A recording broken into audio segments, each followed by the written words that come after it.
What's going on, y'all? It's your main man, Rick the Dawn. Hey, welcome to the show. Hey, so this episode is brought to you by wordy.com. That is my social media site. Check it out. Bluespace.com, a cool place to talk with friends, and brokenheartschurch.com. We can get really cool custom clothing. But here we go. So we're going to skip Mackinley and Domynique this time around because obviously they're not getting any TV time as a result of being divorced. And as such, I would like to make sure that you understand that I will be going couple by couple, but if you would like to skip around, simply go to the descriptions area and you'll see timestamps. All right, but starting off with Chris and Nicole. So this episode was pretty interesting for this couple. They're seeming to make some progress. We know that they finally did the nasty. Can I say that on YouTube now? I know they got like a new little language policy, but no, realistically, they finally consummated the marriage and they seem to be taking very progressive and positive steps. But we got to talk about should I say that? The elephant in the room? Is that appropriate right now? We got to talk about the groundbreaking comments stated by Chris in this episode. And that is him revealing to Nicole that at one point he spoke to the producers and I guess they asked him a question. They baited him, just asking, hey, so is she the type of girl that you would usually go for? And Chris fell for it, hook, line, and sinker, and said, usually I don't go for girls as thick. Now, this was a very controversial statement. My wife and I were watching the episode, and within our household, the word thick is a beautiful word. It's a very gorgeous word in my house. But we also understand that the world doesn't see it that way. I don't think even Nicole saw it that way. She didn't see it as a term of endearment. She said, hey, I'm cool to say it about myself, but never should you say it. And if someone asks you, hey, how's your wife? How does she look? You definitely don't want to use that word. So what do you think about the word thick? What do you think about Nicole's reaction? What do you think about Chris's usage of the word thick? But beyond that, I would argue that this couple is making some very strong steps, and I have to be the first one to admit it. I did not see this couple working so well together. We saw Chris talking about his appearance. He was doing some grooming and just trying to make sure he looked, appropriate for his wife. They seem to be all over each other in just about every scene up until the one where he, divulges that information. They seem to have great sexual chemistry, emotional chemistry. In terms of red flags, I do feel like Chris is still holding on to a lot of baggage. This episode definitely showed that. He talked a lot about, his past relationships. And if you're in a relationship, if you're in a marriage, then you understand that particular mindset or perspective in which you're constantly looking backwards is very hard to move forward with that kind of person. You can tell that, and actually I would say this is true about a lot of the couples on this season. They seem to have a lot of baggage that's holding them back from actually progressing and moving forward. I will also point out before I move on to the next couple that Nicole has, in my opinion, done a really awesome switch or change or 360 in which a 180 in which she started to just balance out a little more. I was terrified when I first saw her. My first impressions of her were not good. And this is how I know first impressions are not the last impressions, because I was like, this woman is just too high in terms of her speed, her adrenaline. She just never stops. But it turns out she does kind of mellow out. And it was good to see that. All right, the next couple I want to talk about is Airris and Jasmine. I'm gonna try my best not to cross any lines here, but let me just jump in with the worst first. I think Airris is a clown, and I don't mean that personally. I know it's impossible to see it that way, but I think he's a clown. And when I say that, I don't mean that derogatorily necessarily. I don't want to say like he's a clown. It's not like that. It's like he's not serious. That's what I mean. Like he's not taking this particular process seriously. He's joking around. Um, One thing that stood out to me is when Airris and Jasmine were having a conversation and they had some drinks and stuff like that. And, I guess prior to that situation settling down, Airris had pointed out to Jasmine that he wanted to have some serious conversations, maybe dive in deeper into the talking and figuring out each other's kinks and nuances. And per usual, Airris jumps right into sexual conversation. And this is why my wife and I, we were both watching. We were both like, this guy, this can't be real. He's just stuck in a time zone. He's stuck in a young man's mindset, in my personal opinion. It's like you don't find her physically attractive, yet every time you get a chance to speak with her, you talk about sex. That doesn't make sense. So for Jasmine, I can only imagine that it feels like a great waste of her time because on one hand, this guy doesn't want to do anything, but on the second hand, all he wants to talk about is your favorite position and things like that. So I would argue that, Airris is just, he's on the show for what a lot of people call clout. He's just trying to get attention. And unfortunately, he'll get it. All right. Because look, he's definitely, fishing for that. And I think, like I said, he's going to get it. Why? Because he's on a national television show. Even if he was a terrible person, good person, doesn't really matter. He's going to have tons of people who will want to talk with him via Instagram DM or something like that. And I would argue that his DM is full right now. My wife said this, not me. She said he's not that good looking. That was her, her opinion, and I respect it. But just like he's not that good looking. I think she got turned off by the way that Airris presented himself on the show. It's just like he's very cocky and he's very needy and doesn't seem to be reciprocating any of the things that Jasmine might need. Now, I would like to say I really appreciated Jasmine this episode. She just came across as somebody who's being very patient. And I did not necessarily see that in her tool bag. She's been very patient with Airris's very childlike demeanor and behaviors. And she's shown herself to be a very strong woman. Unfortunately, she chose this route to show who she is. And I think if she just would have stayed out on the market, been a little more patient, maybe created some type of medium where she can show herself, just do blogs, I think the right person would have seen her because wow, this beautiful lady is actually wasting her time because I don't believe that Airris can even be serious for 1 second. All right, they're drinking, they're having a good time, they're vibing. What are you talking about right now, Airris? Can you please explain this to me? Now, I will give Airris a little bit of praise because he did wash the dog. I'm a person who also is not the biggest pet person. I'll be honest with you because they take real responsibility. You can't just have a pet and not manage the pet. So but I do appreciate that he went outside of his comfort zone to do something that normally he probably would not have. But again, much praise and much credit to Jasmine, who looked very, very beautiful this episode.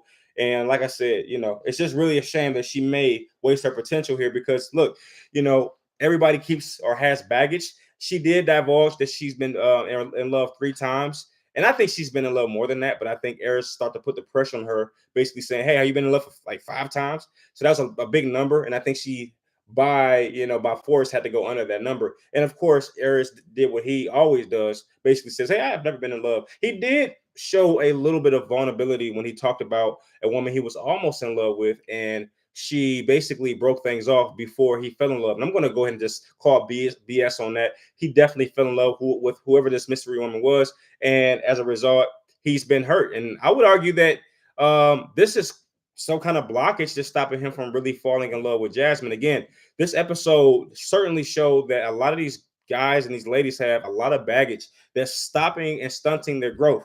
All right, next, I would like to talk about Clint and Gina. I got a question for everybody that's just clicked on this. Maybe you jump right to this particular space via the timestamp. Listen, I'm not here to bash Gina. Let's just get that out the way. I got a feeling that maybe a few people think that that's what I'm here to do. First off, that's not the case. I'm simply spectating and looking at the show and making analysis based off of what I'm seeing. And the question is Gina on the show for free publicity? Think about it. Think about it. How many times did she talk about her business? I mean, this lady was talking about her business at the wedding. I know they had just met, and yeah, you're supposed to say, hey, well, and then they also met at first sight. But even Clint pointed out that the amount of talking about her business is a little abnormal. It was a little abstract. It wasn't necessarily, a few words. Say, yeah, I own a business and it's doing well, and move on to the next subject. I mean, Gina was acting like me at the beginning of my episodes. Like, yeah, that wordy.com. You can go, have a little website. Oh, yeah, broken her shirt clause. She was acting like me, you know what I'm saying? But anyway, check out Blue Space. But I have to ask that question. And the reason I'm coming to that conclusion is because she's not showing the amount of interest in Clint that I think he deserves by this point. Now, full disclosure, my wife looked at Clint and almost puked That's not the point. Grow up, everybody. I'm not saying that, and I said this to my wife. I said, I don't think there's anything wrong with Clint. I think he's just packaged very, very retrospectively. Like he has the what hairstyle is that? Is that the like I feel like I saw that hairstyle a lot in the 80s.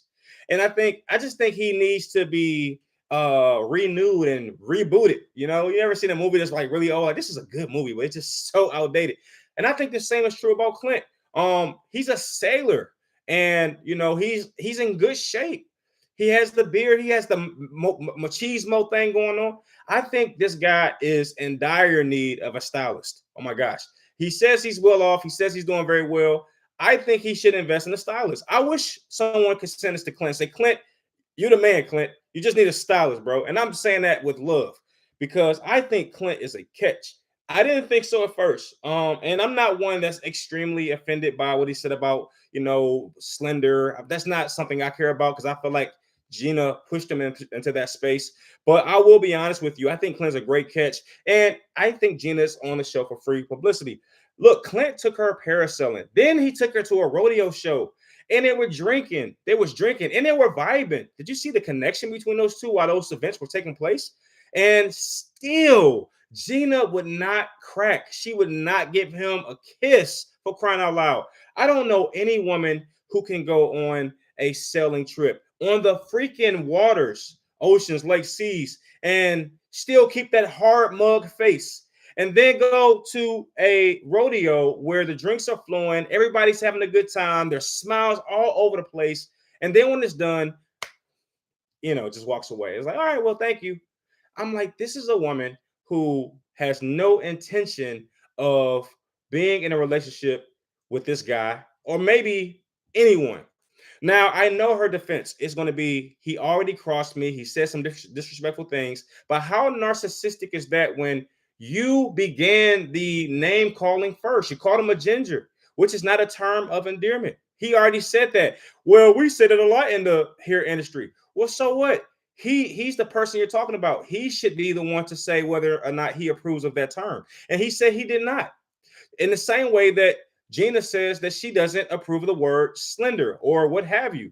All right. Now, Clint could have said, hey, we call that, we say slender a lot in the sailing world. So what? It's how she felt. And she understands that when it happens to her, but she's not showing the respect to Clint that he deserves and saying that, hey, I was wrong. She has not shown a splinter of humility to say, hey, I was wrong. And what I said could have hurt your feelings. I didn't intend to do that. In fact, you know who did that?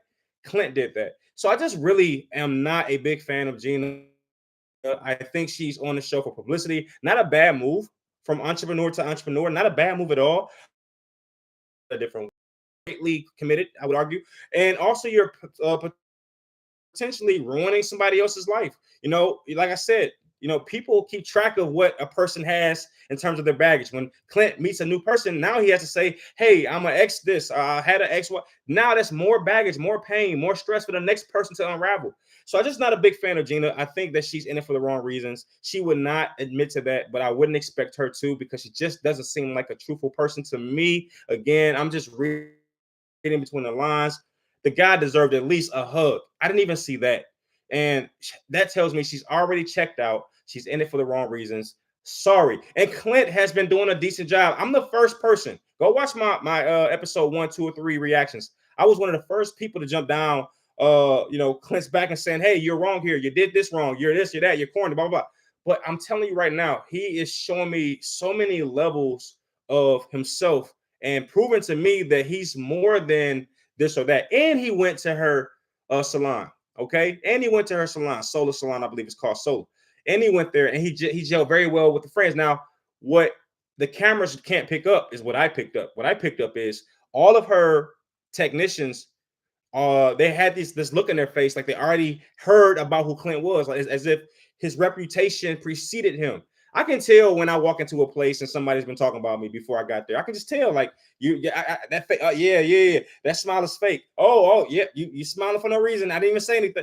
Like they had that fake, smile on, and then Gina was also acting as if she was, presenting her mother-in-law to the father. Like, it was just really scripted.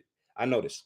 So, I just think it's no shot here. And it really sucks. I know for a fact there's a woman out there who would really, really appreciate Clint for all that he brings to the table. And it's really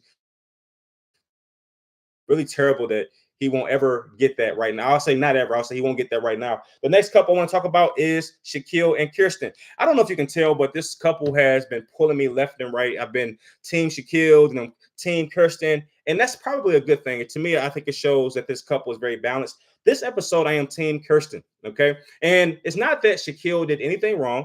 It's just that I've been very harsh on Kirsten about her, her persona, the way that she comes across, very, very materialistic. And this is my opinion. Maybe I'm a judgy person, who knows?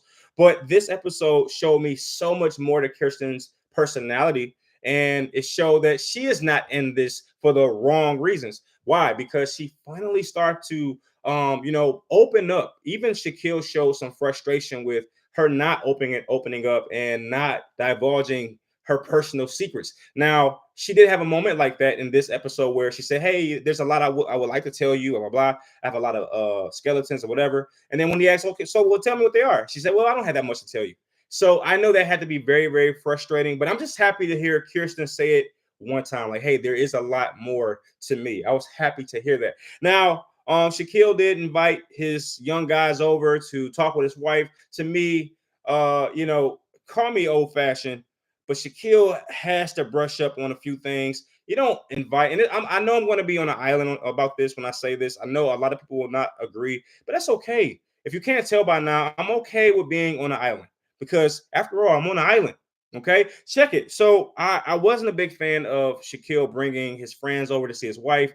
I just thought that was a little distasteful. I'm of the cloth that your wife is sacred, and I understand you want to introduce her to everyone, but I'm also of the fabric that you want to protect your wife even when she doesn't realize she needs protection. Listen, I'm not bringing my wife, or I'm not bringing four guys over to meet my wife.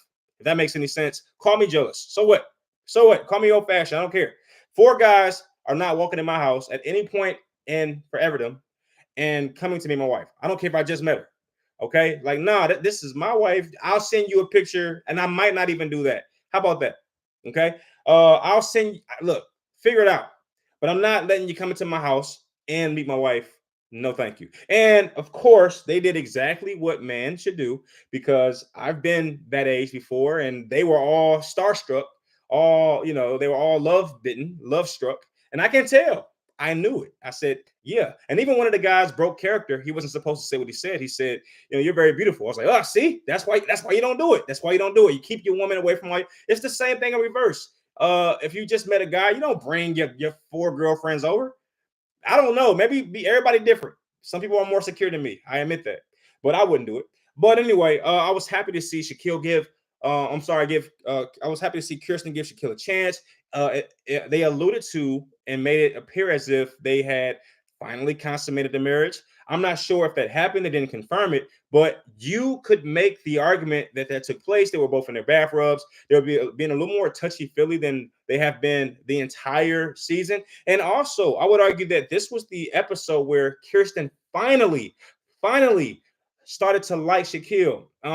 In every way, whether physically, mentally, spiritually, you can tell she finally started to like him from a physical aspect, because she just was a lot more personable. Shaquille took her to the plant space where they looked at plants, and that was his form of showing that he wanted to be around her. And he even said himself that he wasn't quite sure if that counted, because that was something he wanted to do. And full disclosure, once again, my wife, while watching the episode with me, said that Shaquille says "I, me" a lot. I'm me. I like. It's all about Shaquille. I didn't pick that up, because when he talks, I'm just like, whatever. Put Kirsten back on the screen, please.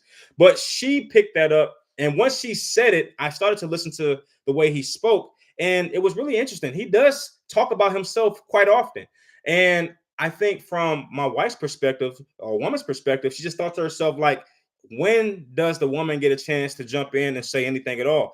And that just turned her off. She just was turned off from the beginning with Shaquille, and I would argue that this episode did him no favors with regards to what I would argue is the female population. I would argue there's a lot of females out there who don't like Shaquille for whatever reason.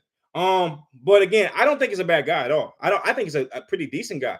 Now I want to talk about the previews because this episode does lend itself to what I saw in the previews. In the previews, we see that Shaquille kind of snaps back at Kirsten because he's like, "Hey, like, what else do I have to do? I've done everything I need to do, and I don't feel like the love is being reciprocated." So there's enough there to make the suggestion that the consummation didn't really happen.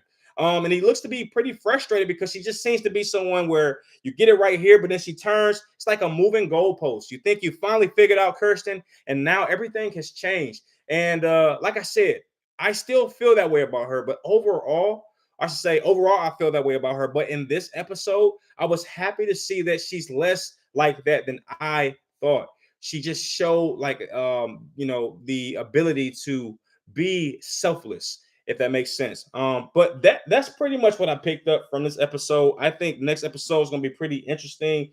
We'll see the aftermath of Chris's comments. We'll see Airris dig himself even further into the dirt. Now, I will say Jasmine finally kicked back at Airris, and you're starting to see Jasmine fall out of love or fall out of like. I think Jasmine went in with an open heart, and I think Airris's behavior, childlike behavior, is starting to drive her away from Airris. That's just my personal opinion. I think we're going to see Gina even more and more promote her business. I mean, she had this episode actually followed her to the business. Is there any more evidence that I need? No, no. We've barely seen Gina in the house, for crying out loud, that they share together. But as you can probably guess, she's in the hair salon. Okay, so there was some footage of the hair salon. Gina, you happy now? Can you give Clint a chance? I feel like Clint almost broke her, though. I feel like Clint is hitting all the right notes, all the right strides, and he almost broke her. I mean, anytime you take a woman on water and then you follow it up with a rodeo, like, come on. Get a guy a hug. We're not even talking about consummation. Just give him a hug. Give him a pat on the back. She has not touched Clint. Now I'll go back and watch it, but I don't remember seeing any physical connections, any hugging, anything like that. All right. That comment that Clint said at the beach, I don't think it was that bad to the point where he's just unforgiving. He can't be forgiven. I don't see it. All right. Anyway, and I think Shaquille and Kirsten, they will continue this tug of war of love. And, I think the preview suggests that Shaquille is getting fed up and he's starting to make those threats that a lot of couples make in the beginning. If you've ever been married, if you've been married, if you are married, if you've been in a relationship, in the beginning, like the first 2 years, like your arguments always have this really weird, this really like weird dynamic where it's almost like, hey, I'll leave you, or I was, it's always like, hey, I will leave you. If you don't fix this, I'm out of here. If you don't change, I'm gone. That's like a sign of a 1 to 2 year old marriage. If you don't change who you are, I'm out of here. And my wife and I had to fix that because our first 2 years, any argument that we had, it always centered around the potential of divorce. Like, all right, well, if you don't want to be here, I'll leave. Like, it was always about that. And it took us some time to get to the point where we said, look, divorce is not an option. We can't talk like that. We have to learn how to argue better. Anytime that someone brings up divorce, they should be like, shunned. Like, you're wrong for that. You shouldn't do that. We got kids. So I think they're still in that very early phase where it's like, hey, man, how much can I take? I'm out of here if you don't fix it. It's still in that phase. And I think these are all signs that this couple will stay together. I feel like they have all the makings to do so. But anyway, thank you for watching. I will see you next week. Peace.